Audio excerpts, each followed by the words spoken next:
Hello students, स्वागत है आपका अपने चैनल मास्टर क्लासेस 19 में।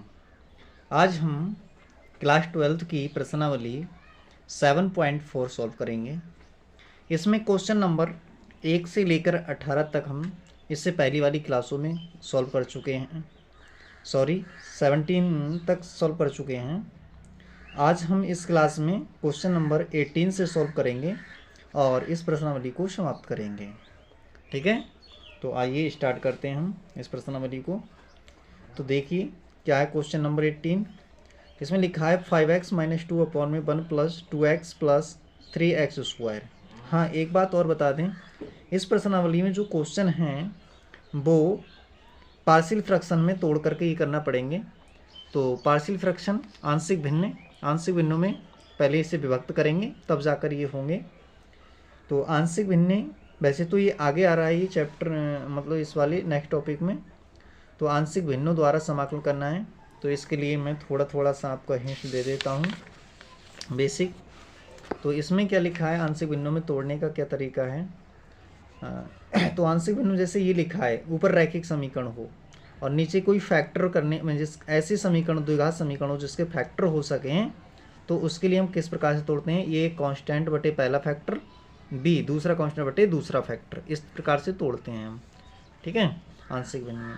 फिर अगर मान लीजिए सेम फैक्टर हैं दोनों, अपॉन में क्या है डिनोमिनेटर में, अगर सेम फैक्टर हैं तो और ऊपर रैखिक समीकरण है, लीनियर इक्वेशन है, तो हम उसको कैसे तोड़ते हैं। a/x - a + b/x - a का होल स्क्वायर, यानी पहले के नीचे पहला फैक्टर फिर दूसरे के नीचे पूरा जितना है वो लिखना है हमें। ठीक है, फिर नेक्स्ट स्टेप क्या है हमारी, अगर ऊपर दो घात समीकरण हो और नीचे क्या हो, तीन घात समीकरण हो, तो नीचे तीन फैक्टर, तीन घात के तीन फैक्टर होंगे, x - a, x - b और x - c। तो इसके लिए भी हम क्या करेंगे, तीन कांस्टेंट के बटे में लिख देंगे। a/में पहला फैक्टर, b/में दूसरा फैक्टर, c/में तीसरा फैक्टर। ठीक है, और चौथे किस टाइप की होगी, अगर px² यानी ऊपर क्वाड्रेटिक इक्वेशन हो और नीचे क्या हो, त्रिघात हो, तो त्रिघात समीकरण जैसे x - a का होल स्क्वायर, x - b इस प्रकार से होगी। तो इसको भी हम क्या करेंगे, तीनों को तीन कांस्टेंट के अपॉन में लिख देंगे। ठीक, तो नेक्स्ट क्या होगी, पांचवी प्रकार होगी हमारी px² + qx + r। तो इसमें भी क्या कोई त्रिघात समीकरण है अपॉन में, और अंश में क्या है इसके दो घात समीकरण है। एक बात और यहाँ पर ध्यान रखने की है कि अंश की घात हर की घात से कम होना चाहिए, हर में घात ज़्यादा रहना चाहिए। अगर ऐसा नहीं है तो उसे विभाजन एल्गोरिथम का प्रयोग करके ऐसा करेंगे। ठीक है, तो चलते हैं प्रश्नावली की ओर। आइए देखते हैं क्वेश्चन नंबर 18। तो क्वेश्चन नंबर 18 में क्या था, तो देख लेते हैं। लिखा था क्या, 5x - 2 अपॉन में 1 + 2x + 3x²। ठीक है, तो मैं इसको क्या करूँगा, किसी से भी गुणा भाग करने से काम नहीं चल पा रहा है, तो हम क्या करते हैं, सीधे आंशिक भिन्नों में ही तोड़ लें तो बढ़िया है। ठीक है, तो इंटीग्रेशन लिख लेता हूँ, 5x - 2 अपॉन में 1 + 2x + 3x² × dx। इसका हमें इंटीग्रेशन करना है। तो इसके इंटीग्रेशन के लिए हम क्या करेंगे, आंशिक भिन्नों में तोड़ेंगे। तो आंशिक भिन्नों में इस प्रकार की समीकरण तोड़ने का क्या तरीका है कि ऊपर लीनियर इक्वेशन है, तो लीनियर इक्वेशन क्या है हमारी, 5x - 2 इसको इक्वल में रख लिया, और यू अपॉन में लिखा है उसका डिनोमिनेटर का, इसका क्या करेंगे हम, डेरिवेटिव करेंगे। तो इसका डेरिवेटिव करेंगे तो d/dx x के रिस्पेक्ट में, तो 1 + 2x + 3x² और प्लस में, अच्छा यहाँ पर एक कांस्टेंट लेंगे साथ में, एक कांस्टेंट लेंगे साथ में, और यहाँ पर एक अनदर दूसरा कांस्टेंट जोड़ेंगे। तो अब इसका डिफ्रेंशिएट कर देते हैं, a इसका डिफ्रेंशिएट x के रिस्पेक्ट में कितना हो जाएगा, 2 + यहाँ से 6x प्लस का b। अब मैं दोनों ओर क्या करता हूँ, कंपेरिजन कर लेता हूँ। कंपेरिजन कर लिया, आंशिक भिन्नों में विभक्त हो गया। तो अब मैं कंपेरिजन कर लेता हूँ दोनों ओर, x के गुणांक की और अचर पदों की गुण। ठीक है, तो ये 5x - 2 है। अच्छा, एक बार मल्टीप्लाई लगा देता हूँ, 2 + 6ax + b। ठीक है, ये कर लिया। अब मैं दोनों ओर क्या करूँगा, x तथा अचर पदों की तुलना करने पर, यानी कंपेरिजन कर रहा हूँ मैं। तो x के गुणांक देखिए इधर कितना है, x का गुणांक में ये है 6a, तो 6 इधर x का गुणांक 5 है, तो यहाँ से a का मान निकल जाएगा 5/6, ये a का मान आ गया। अब मैं अगर अचर पदों की तुलना करूँ, देखो इसमें x नहीं है, इसमें x नहीं है, तो इनकी तुलना कर देता हूँ। तो 2a + b और बराबर में यहाँ पर अचर पद माइनस का 2 है, a का मान हम निकाल चुके हैं, कितना आया है 5/6 प्लस का b = -2, यहाँ से कट जाएगा ये 2 3 6, यानी ये 5/3 हो गया। तो b = कितना आएगा -2, ये प्लस के इधर उधर जाएंगे तो पक्षांतर करने पे माइनस के हो जाएंगे, -5/3। इसको सॉल्व कर लेता हूँ, तो 3 दूनी 6, 6 5 11, -11/3, ये आ गया b का मान। अब a और b के मान मैं कहाँ रख दूंगा, इसमें रख दूंगा, ठीक है। इसे मैं नाम कुछ दे देता हूँ, इसे नाम देता हूँ मैं समीकरण नंबर 1, समीकरण नंबर 1 नाम दे दिया, ठीक है। तो इसमें रख लेते हैं हम, तो लिख लेता हूँ मैं यहाँ a तथा b के मान समीकरण 1 में रखने पर, तो समीकरण 1 में रख लेता हूँ, तो ये हो जाएगा हमारे पास में क्या था, हाँ, तो ये था a का मान कितना है -5/6, ये a का मान आ गया। और यहाँ पर डेरिवेटिव करने के बाद कितना था 2 + 3 6x, और प्लस यहाँ पर b था प्लस, और ये आया b का मान माइनस का, तो प्लस माइनस के 11/3, और अपॉन में तो जितना था वो आना ही आना है, ठीक है। तो ये मैंने रख लिया। अब ये 5x - 2 बराबर आया है। अब इसके अपॉन में भी कुछ था, तो मैं अब पूरे का इंटीग्रेशन निकालूंगा। तो 5x - 2 और अपॉन में कितना था 1 + 2x + 3x² × dx। तो इधर अपॉन में करा है तो इधर भी अपॉन में कर देता हूँ, इंटीग्रेशन लिया है तो इंटीग्रेशन भी ले लेते हैं। तो ये 5/6 को बाहर कर देते हैं, कांस्टेंट है, तो यहाँ पर इसको 6x + 2 करके लिख लेते हैं, और इसमें 3x² + 2x + 1, यानी ज़्यादा पावर वाले को पहले लिख दिया मैंने, ठीक है, और इंटू में dx। फिर ये माइनस प्लस माइनस हो जाएगा, माइनस के 11/2 को बाहर कर देते हैं, तो यहाँ पर कितना बचेगा 1, यानी dx अपॉन में 3x² + 2x प्लस का 1, इतना हो जाएगा। तो यहाँ से ये हो जाएगा। अब क्या करते हैं हम, अब यहाँ से इसका डिफ्रेंशिएट कर लेते हैं। अब मैं इसको अगर t मान लूँ, इस हर को मैं t मान लूँ, तो ये ऊपर वाला बन जाएगा। तो मान लेते हैं, माना 3x, अच्छा इसको आसानी के लिए मैं I1 और -11/3 I2 करके मान लेता हूँ, ठीक है, और यहाँ से 5/6, ठीक है, ये मान लिया मैंने आसानी के लिए। अब मैं I1 I2 के एक एक करके निकाल के और यहाँ रख लूँगा समीकरण नंबर 2 में। तो I1 बराबर निकालूँ मैं, तो I1 बराबर यहाँ पर इंटीग्रेशन 6x + 2 और अपॉन में 3x² प्लस में 2x प्लस का 1 × dx।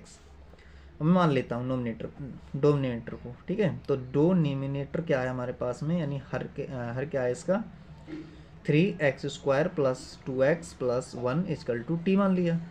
तो डिफ्रेंशिएट कर देते हैं इसका विद रिस्पेक्ट टू t या x। तो यहाँ से हो जाएगा 6x + के 2, इसका तो 0 हो जाएगा, और इंटू में dx = dt। तो इतने के स्थान पर मैं क्या रख दूंगा dt, तो यहाँ रख लेते हैं। तो इंटीग्रेशन dt, और इसकी जगह हमने क्या माना है t, तो ये हो गया 1/t, और 1/t का क्या हो जाता है log mod t प्लस का c। तो ये हो गया इसका इंटीग्रेशन। तो यहाँ से अच्छा यहाँ पर c1 जोड़ देंगे, क्योंकि I1 निकाल रहे हैं हम, ये I1। तो अब ये t तो मैंने माना था 3x² + 2x + 1 के लिए, और प्लस में c1, ये I1 का मान आ गया, ठीक है, ये हमने निकाल लिया I1 का मान। अब हम I2 का मान निकाल लेते हैं, I2 का नाउ।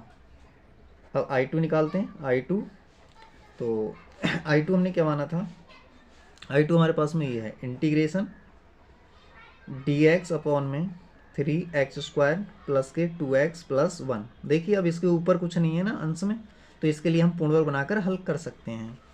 तो इसे हम पूर्ण वर्ग बनाएंगे, तो पूर्ण वर्ग बनाने का नियम हमने तुम्हें बताया क्या होता है पूर्ण वर्ग बनाने का नियम। तो इसके लिए पूर्ण वर्ग बना लेते हैं। क्या बताया था हमने कि x यहाँ पर क्या होना चाहिए, केवल सिंगल होना चाहिए। तो यहाँ से क्या करेंगे हम 3 को तो कॉमन लेंगे, dx अपॉन में यहाँ से हो जाएगा एक्स स्क्वायर, और प्लस यहाँ पर नहीं है तो इसके अपॉन में चला जाएगा x, प्लस यहाँ पर नहीं है तो इसके भी अपॉन में चला जाएगा। 3 को हमने बाहर निकाल दिया है। ठीक, तो अब मैं यहाँ से क्या करूँगा, इसको पूर्ण वर्ग बनाऊँगा। पूर्ण वर्ग बनाने का क्या नियम था, x के गुणांक का आधा करेंगे। तो यहाँ पर x का गुणांक कितना है 2/3, इसका आधा करेंगे तो 1/3 आएगा। तो 1/3 का वर्ग करके जोड़ेंगे और उतना ही घटा देंगे। ठीक, तो मैं यहाँ से करता हूँ इसका आधा, आधा का मतलब 1/3 का वर्ग करके जोड़ दिया और इतना ही घटा देते हैं। ठीक है, 1/3 और माइनस 1/3 का वर्ग, ये मैंने जोड़ा है और ये घटाया है। तो यहाँ से लेकर यहाँ तक ये बन गया होल स्क्वायर। तो इसे मैं लिख सकता हूँ 1/3 dx, यहाँ से लिखूँगा मैं x प्लस 1/3 का होल स्क्वायर, और इसको सॉल्व कर लेते हैं एक बार। तो इसको सॉल्व करेंगे तो ये कितना हो जाएगा, प्लस का 1/3 माइनस 1/9। तो इसको सॉल्व कर लेता हूँ तो ये कितना होगा 1/3 इंटीग्रेशन dx अपॉन में x प्लस 1/3 का होल स्क्वायर। इसको सॉल्व करेंगे तो इसकी लास्ट एलसीएम इसका 9 आ जाएगा, और यहाँ से 3 से भाग करेंगे तो 3 3 9, और यहाँ से भाग करेंगे तो 9 एकम 9, ये हो जाएगा।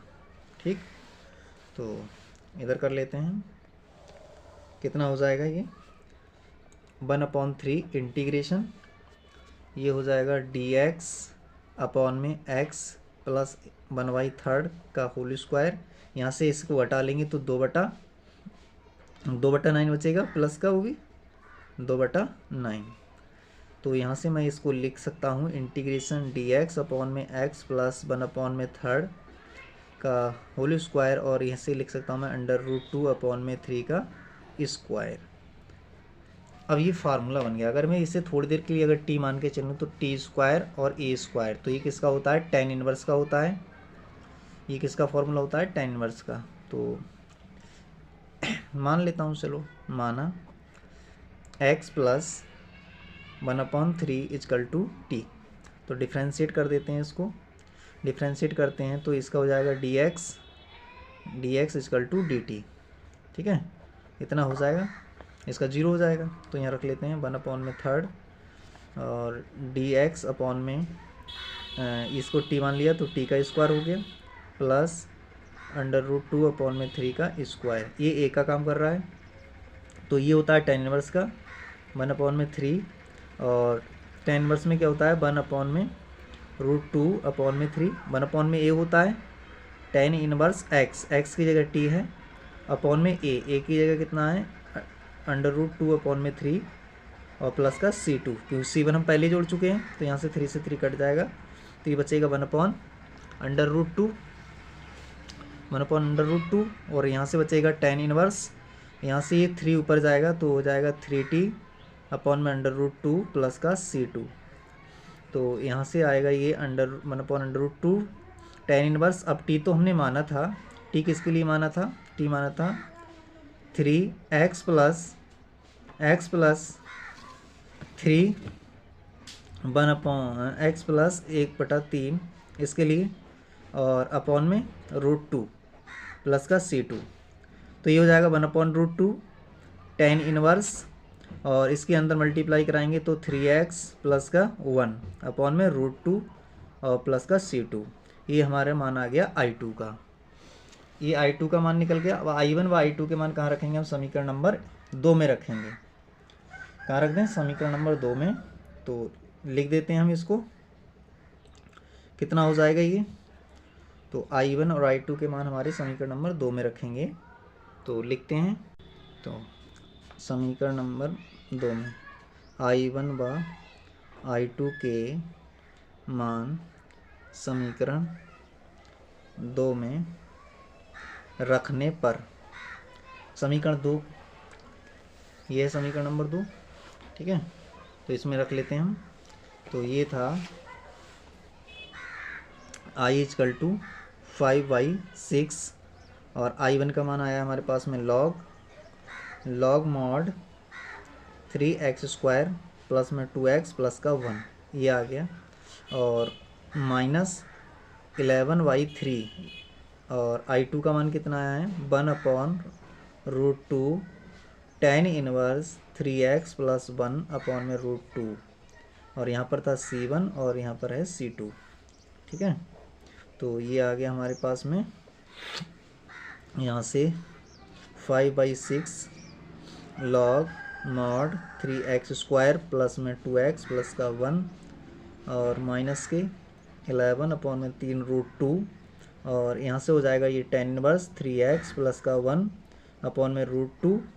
और ये C1 और C2 के स्थान पर मैं दूसरा कांस्टेंट एक C ले लेता हूँ। ठीक है, यही क्या हो जाएगा आंसर, जहाँ पर C बराबर क्या लिखा है मैंने C1। अच्छा, C1 के साथ में ये भी जाएगा ना मल्टीप्लाई में, तो 5/6। तो यहाँ पर लिख लेता हूँ मैं 5/6 C1 और -11/3 C2। यहाँ पर कितना हो जाएगा 11/C2, इस ये रखा है मैंने। ठीक है, C किसके स्थान पर रहेगा 5/6 C1 और -11/C2। क्योंकि यहाँ से मैं क्या करूँगा, इसके अंदर मल्टीप्लाई करूँगा, तो यहाँ से कितना हो जाएगा, ये यहाँ से हो जाएगा -11/3 C2। ठीक है, तो -11/C2, तो इसके स्थान पर मैंने एक दूसरा कांस्टेंट C रख लिया। तो ये क्वेश्चन समझ में आ गया होगा। तो नेक्स्ट क्वेश्चन की तरफ चलते हैं, क्वेश्चन नंबर 17 की तरफ। तो 17 क्वेश्चन नंबर क्या 17 नहीं, सॉरी 19 की तरफ। ठीक है, तो क्वेश्चन नंबर 19 देख लेते हैं। 19 में क्या कह रहा है हमसे, पूछ रहा है कि 6x + 7/√x - 5 और x - 4 का इंटीग्रेशन करिए। क्वेश्चन नंबर 13 के तरह ही सेम करेंगे, बस इसमें कितना अंतर है, इसको आंशिक भिन्नों में तोड़ना पड़ेगा क्योंकि इसके ऊपर लीनियर इक्वेशन है। तो लिख लेता हूँ मैं एक बार। तो क्वेश्चन नंबर लिखता हूँ मैं 19 क्वेश्चन। तो 19 में क्या बताया था मैंने, 6x + 7/√x - 5 और x - 4, इसका इंटीग्रेशन हमें करना है। ठीक, तो इसका इंटीग्रेशन हमें करना है। तो इसके इंटीग्रेशन के लिए हम क्या करेंगे, इसको पहले तो मल्टीप्लाई कर लेंगे। ठीक, तो इसकी मल्टीप्लाई कर लेते हैं। इंटीग्रेशन 6x + 7/√x - 5 और x - 4 इंटू dx। तो इसके लिए पहले मल्टीप्लाई करो। इंटीग्रेशन 6x + 7/√, इसकी मल्टीप्लाई करेंगे तो ये x² और 5 × 4 = 9x और प्लस का 20, ये हो जाएगा इसकी मल्टीप्लाई करने पर। तो यहाँ से अब इसको हमें क्या करना है, इसको आंशिक भिन्नों में तोड़ लेना है। तो इसको आंशिक भिन्नों में तोड़ने का क्या तरीका बताया है हमने बताया है कि अंश को रखो इक्वल में +7 और नीचे क्या करेंगे, हम एक कांस्टेंट ले लें, दो कांस्टेंट लेते हैं। तो पहला कांस्टेंट और d/dx और x² माइनस के 9x प्लस के 20 और प्लस में दूसरा कांस्टेंट जोड़ता है। अब इसका डिफ्रेंशिएट कर लेते हैं। 6x + 7 इस वाली का डिफ्रेंशिएट होगा तो कितना हो जाएगा, ये 2x माइनस के 9, इसका 0 हो जाएगा प्लस का b, ये हो गया। तो अब अचर पद और x के गुणांकों की तुलना करते रहें। तो x तथा अचर पदों की तुलना करने पर, तो तुलना करते हैं हम। तो यहाँ से देखिए x गुणांक यहाँ पर कितना है 2 है, तो यहाँ से 2a हो जाएगा और इधर 6 है, तो 2a = यहाँ से 6 हो जाएगा। तो 2 से काटेंगे तो यहाँ 3 आ जाएगा, तो a = कितना आएगा 3, a का मान निकल गया। अच्छा, इसे समीकरण नंबर नाम दे दूँ, एक नाम दे दूँ, तो एक नाम दे देते हैं, समीकरण 1। अब अचर पद देखो, यहाँ से ये है अचर, तो यहाँ से अंदर मल्टीप्लाई करें तो माइनस के 9a हो जाएगा और प्लस में b। इधर अचर पद कितना है 7 है, तो 7 लिख लेते हैं। तो माइनस के 9 और a का मान हम निकाल चुके हैं, कितना है 3 प्लस में b इक्वल टू 7। तो b इक्वल टू ये -27 पक्षांतर करने पे प्लस के 27 हो जाएंगे प्लस 7। तो ये b इक्वल टू कितना आ जाएगा, जोड़ो इन्हें, कितना हो रहा है, ये हो रहा है 34, ये हो जाएगा 34। तो ये b भी निकल गया। अब a और b के मान मैं समीकरण 1 में रख दूंगा। a व b के मान समीकरण 1 में रखने पर, तो समीकरण 1 में रखते हैं तो ये हो जाएगा 6x plus 7 equal to a का मान कितना है 3 और यहाँ से 2x माइनस के 9 और b का मान आया 34। अब हमें इंटीग्रेशन इसका थोड़ा नहीं करना था, इंटीग्रेशन तो हमें यहाँ पर अपॉन में था ना, तो वो लिख देते हैं। तो अब हमें इंटीग्रेशन करना है, इंटीग्रेशन भी ले लेते हैं साथ में, 6x प्लस 7 अपॉन में under root x square minus के 9x और प्लस के 20, इसका करना है इंटीग्रेशन। तो हमने इंटीग्रेशन लिया, इससे भाग भी करा है, तो इधर भी यही करना है, 3 को तो बाहर ले लिया, इंटीग्रेशन कर दिया 2x माइनस के 9 और अपॉन में अंडर रूट, यहाँ से हो जाएगा एक्स स्क्वायर माइनस के 9x प्लस के 20 इंटू dx। फिर यहाँ पर 34 को हम बाहर कर देते हैं और dx अपॉन में under root x square minus के 9x प्लस के 20। तो अब मैं सुविधा के लिए इसको i मान लूँ और इसके लिए 3 और इस वाले के लिए i1 मान लूँ प्लस 34 इसके लिए मान लूँ i2। अब i1 i2 के मान निकाल के मैं इस समीकरण नंबर 2 में रख दूंगा, ये होगी समीकरण नंबर 2।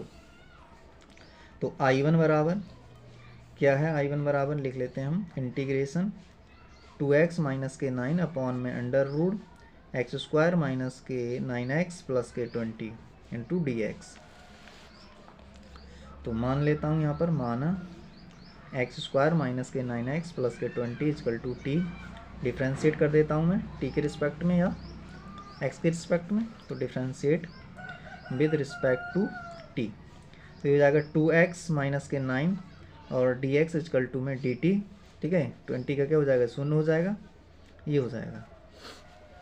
अब देखिए अंश में इतना है, इसके स्थान पर dt रख देंगे हम, तो रख लेते हैं इंटीग्रेशन dt और अपॉन में इसके स्थान पर हमने t मान लिया, तो इंटीग्रेशन यहाँ से t ऊपर जाएगा तो माइनस की पावर हो जाएगी dt। अब इसका इंटीग्रेशन करेंगे तो minus k 1/2 plus 1 minus k 1/2 plus 1 plus का c1। तो यहाँ से पावर जो है एक जोड़ेंगे इसमें तो प्लस की पावर बचेगी 1/2 और 1/2 के लिए लिख ले रहा हूँ मैं अंडर रूट टी, और इतना ही नीचे बचेगी 1/2, यही पावर बचेगी और प्लस का c1।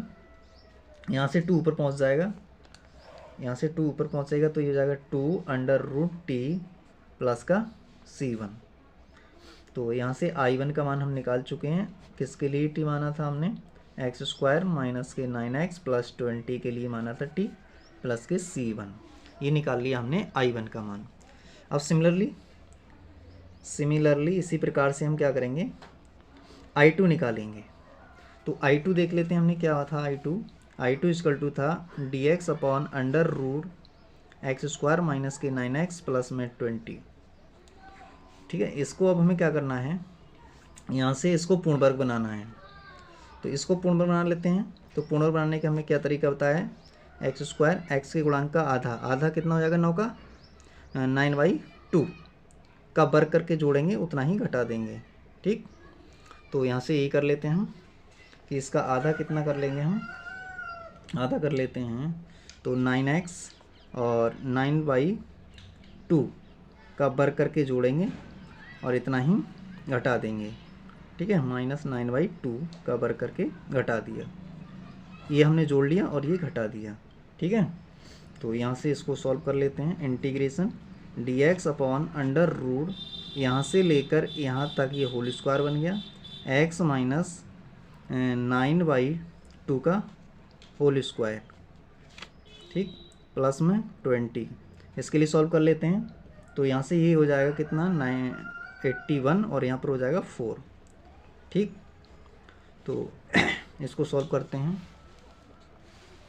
यहाँ से कितना हो रहा है ये, integration D x upon under root x minus 9/2 का होल स्क्वायर, ये हो जाएगा 20 चौक 80, 80 माइनस 81 तो माइनस के 1/4 इतना हो जाएगा।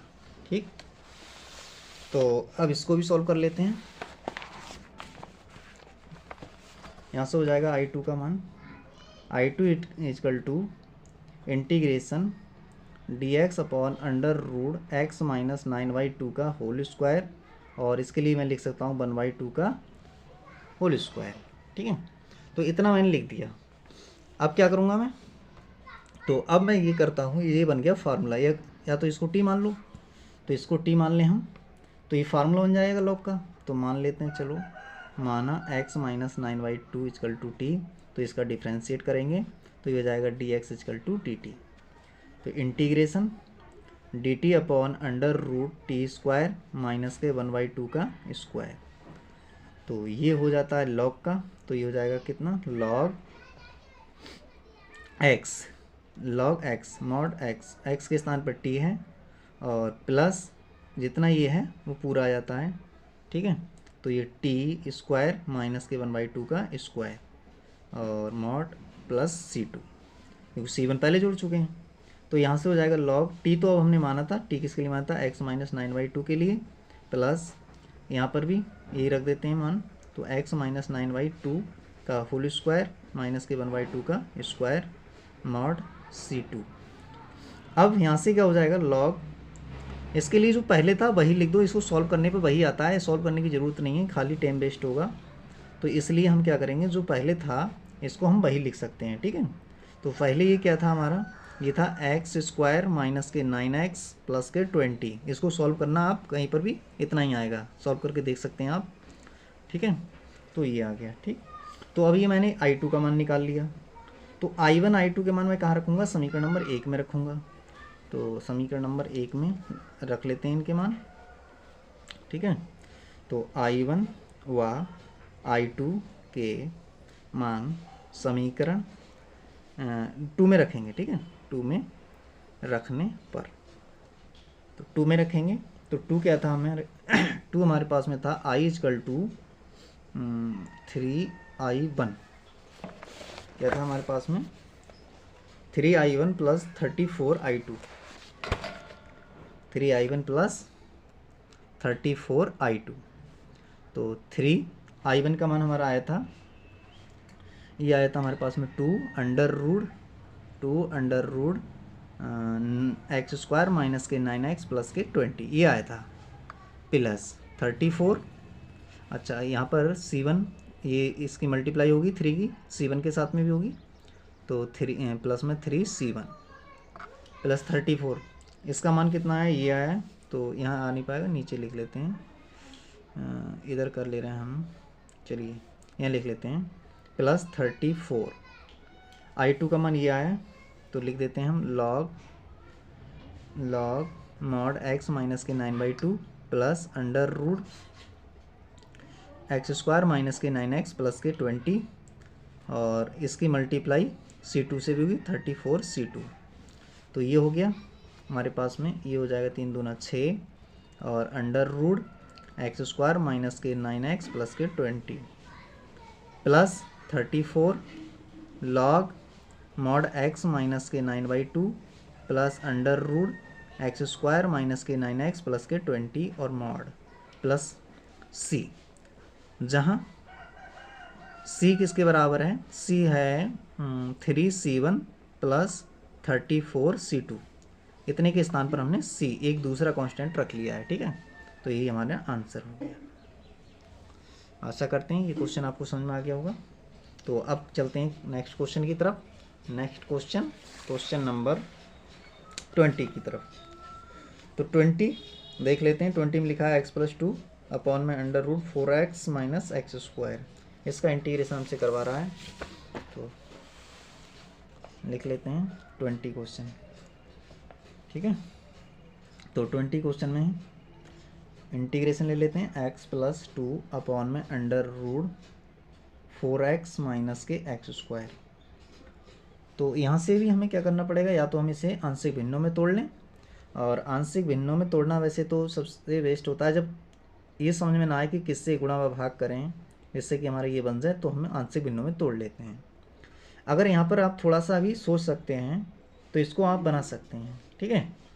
तो मैं यहाँ पर क्या करूँ, यहाँ पर 2 को अगर मैं जोड़ दूँ और 2 को घटा दूँ तो काम चल जाएगा, ये आ सकता है। इसको जब टी मानूंगा तो ऊपर वाला बन जाएगा। तो चलिए आंशिक भिन्नों में आप तोड़ना और मैं इसको कुछ जोड़ घटा के करता हूँ। तो अंश में क्या कर लेता हूँ मैं, अंश में 2 जोड़ने व घटाने पर इंटीग्रेशन। तो x ये मैंने 2 हटा दिया, ठीक है। ये 2 पहले से था, ये पहले से था। चलिए किसी को मान लो, ये मान लो, ये मान लो, ये मैंने 2 जोड़ा, ये घटाया, ये जोड़ा, और ये पहले से था, ठीक है। Under root 4x minus x square into d x, ठीक। तो यहाँ से अब क्या हो जाएगा, integration x minus 2 upon under root यहाँ 4x माइनस के यहाँ हो जाएगा एक्स स्क्वायर, ये हो गया, इंटू डी एक्स प्लस ये 2 और 2 4 हो गए। तो इसको मैं अलग लिख देता हूँ, और 4dx अपॉन में इसके लिए अलग लिख देता हूँ 4x माइनस के एक्स स्क्वायर, ये हो गया। तो अब मैं इसको क्या लिख सकता हूँ, इसके लिए मैं लिख सकता हूँ, इसको पहले अब पूर्ण वर्ग बना लूँ, इसको पूर्ण वर्ग बना लूँ। अगर मैं I1 I2 मान लूँ, चलिए I1 I2 ही मान लेते हैं, आसान हो जाएगा। I1 प्लस ये I2 और इधर चल रहा है ये I बराबर, ठीक है। तो ये मैं निकाल ले रहा हूँ, I1 बराबर लिखा है x माइनस 2 अपॉन में under root 4x minus x square, ठीक, इंटू में dx। तो इसको अब मैं क्या करूँ, पूर्ण वर्ग बनाऊँ। तो पूर्ण वर्ग बनाने के लिए मुझे क्या करना पड़ा, x के गुणांक का आधे का वर्ग करके जोड़ना पड़ेगा और उतना ही घटाना पड़ेगा, ठीक है। तो लिख लेते हैं हम इसे। तो इसके लिए हमें क्या करना पड़ेगा, पहले चलो लिखते हैं x माइनस 2 अपॉन में अंडर रूट, x का गुणांक यहाँ पर 2 है तो यही जोड़ना पड़ेगा, इतना ही घटाना पड़ेगा। तो हम लिख ले रहे हैं 2 का वर्ग जोड़ दिया हमने और 2 का वर्ग घटा लेंगे, ठीक है, 2 का वर्ग ही घटा लेंगे। तो 2 का वर्ग घटाते हैं हम, यानी कि ये घटा ले रहे हैं हम 2 का वर्ग प्लस के 4x माइनस के एक्स स्क्वायर इंटू में dx, integration x minus 2 upon में यहाँ से हो जाएगा 4 और यहाँ से ये, इसमें से हम अगर माइनस कॉमन ले लें, देखिए यहाँ पर माइनस का 4 हो जाएगा और यहाँ से लेकर यहाँ तक ये बन जाएगा पूर्ण वर्ग। क्या बनेगा, x माइनस 2 का होल स्क्वायर, x माइनस 2 का होल स्क्वायर। देखिए यहाँ से अगर आप माइनस कॉमन लोगे, माइनस के हो जाएंगे, यहाँ से माइनस आ जाएगा कॉमन, ये प्लस के तो ये माइनस हो जाएंगे और यहाँ से यहाँ तक ये बन जाएगा होल स्क्वायर, ठीक है। तो अब इसको मैं t मान ले रहा हूँ, माना x माइनस 2। अच्छा, इसके लिए मैं 2 का वर्ग ही रहने दूँ तो अच्छा है, ठीक है, क्योंकि नहीं तो फिर बदलना पड़ेगा। तो a इजकल टू टी मान लिया, तो dx इजकल टू dt। तो इंटीग्रेशन dt, अब ऊपर क्या है हमारे पास में, इसको t मान लिया और ऊपर लिखा है x माइनस 2, तो पूरे को ही t मानना पड़ेगा, फिर तो पूरे को ही t मानना पड़ेगा। तो ये कैंसिल कर देता हूँ मैं, तो मान लेता हूँ मैं, माना 4 माइनस एक्स माइनस 2 का होल स्क्वायर, ठीक है। तो इसको मैं t मान लेता हूँ, तो इसका मैं डिफ्रेंशिएट करूँगा तो कितना हो जाएगा, ये 0 हो जाएगा, ये 2 आगे आ जाएगा, x minus 2 d x is equal to d t. तो यहाँ से माइनस का 2 अपॉन में चला जाएगा, माइनस के 2 d x is equal to d t by minus का 2। तो अंश में इतना ही लिखा है तो उसके स्थान पर ही रख लेंगे हम। तो इधर लिख लेते हैं हम, क्या हो जाएगा यहाँ पर, तो यहाँ पर देखिए मैं लिख लेता हूँ, तो यहाँ मैंने लिख लिया। अब देखिए ये क्या हो जाएगा, माइनस के 1/2 को बाहर कर देते हैं और ये टी की पावर माइनस के 1/2 हो जाएगी ऊपर जाकर डी टी, माइनस के 1/2 इसका करेंगे इंटीग्रेशन तो टी की पावर -1/2 प्लस 1 इतना ही नीचे आएगा -1/2 प्लस 1 प्लस का C1। यहाँ से ये हो जाएगा माइनस के 1/2 और ये इसके पावर सॉल्व करेंगे तो टी की पावर 1/2 हो जाएगी और नीचे भी क्या आएगा 1/2 प्लस का C1। यहाँ से 2 से 2 कैंसिल हो जाएगा तो बचेगा माइनस और टी के लिए मैं लिख रहा हूँ √t और प्लस का C1।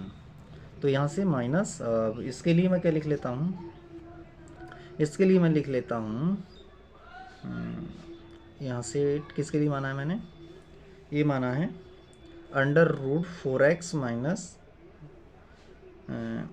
4 x - 2 का होल स्क्वायर के लिए प्लस C1। इसको जब हम सॉल्व करेंगे तो कितना आ जाएगा ये लौट करके, तो ये लौट के आ जाएगा हमारा वही आ जाएगा जो पहले था, ठीक है, -4x माइनस के x² प्लस का C1। ये आ गया हमारा किसका मान आया, ये आया हमारा I1 का मान, I1 माना था ना, तो ये हमारा आया है I1 का मान। तो अब हम क्या करेंगे, I2 का मान निकाल लेंगे सिमिलरली। तो I2 निकालते हैं हम, तो मान लेते हैं हम इसको भी, इसको मानते हैं तो क्या हो जाएगा I2 = हमारा क्या था यहाँ पर था 4। अच्छा 1 मिनट और कुछ, टी कहाँ माना था, अच्छा इसको दोबारा से करना है ना, देख लेते हैं इसे, इसका दोबारा से करा था, इसका 0 हो गया था, माइनस आ गया था, इसको करा ये आया और यहाँ से माइनस इधर चला गया, तो दोबारा से करने पर क्या आया था, इसका 0 हो जाएगा, इसका 1 हो जाएगा, इतना ही आ रहा है। तो अब लिख लेते हैं dx/4 और यहाँ से हो जाएगा √4x माइनस x²। इसको भी वैसे ही लिख लेते हैं 4 × dx/, इसके लिए वही पूर्ण बना लेंगे इसे जैसे अभी बनाया था।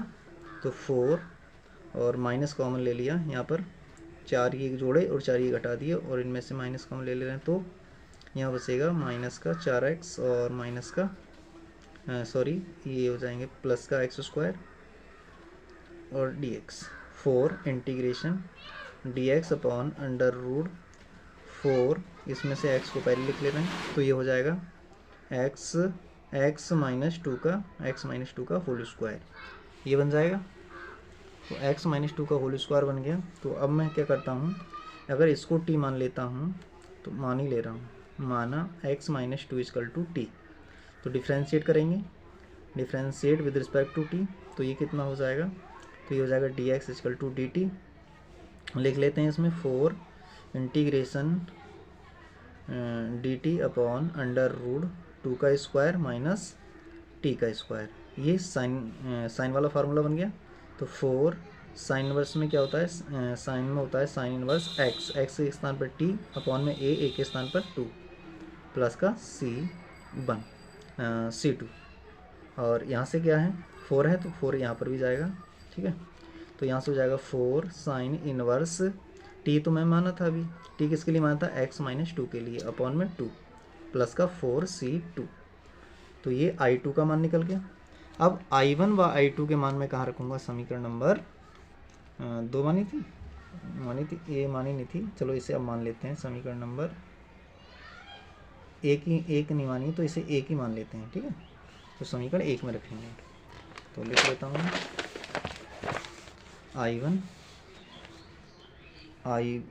I1 व I2 के मान समीकरण 1 में रखने पर, तो समीकरण 1 में रख लेंगे तो कितना हो जाएगा, ये I1 का मान कितना था, -√4x माइनस का x² और प्लस का C1। फिर I2 का मान कितना था, I2 का मान निकाला था हमने 4 साइन इनवर्स x - 2 और प्लस 2/4C1। तो लिख लेता हूँ +4 साइन इनवर्स x - 2 अपॉन में 2 प्लस के 4c2। अब c1 और 4c2 के स्थान पर मैं एक दूसरा कांस्टेंट रख लेता हूँ, तो -4x माइनस का x² और plus 4 sine inverse x minus 2 upon में 2 प्लस का c। यही क्या हो गया आंसर, जहाँ पर क्या है, जहाँ पर c जो है वो है c1 प्लस 4c2 के स्थान पर। ठीक है, तो आशा करते हैं ये क्वेश्चन आपको समझ में आ गए होंगे। अब नेक्स्ट क्वेश्चन हम नेक्स्ट पार्ट में करेंगे, क्योंकि वीडियो काफ़ी लेंथी हो रही है। तो आपको वीडियो पसंद आई हो तो लाइक करें एंड सब्सक्राइब, चैनल को सब्सक्राइब कर लें और अपने दोस्तों में शेयर करें। तो थैंक यू फॉर वॉचिंग।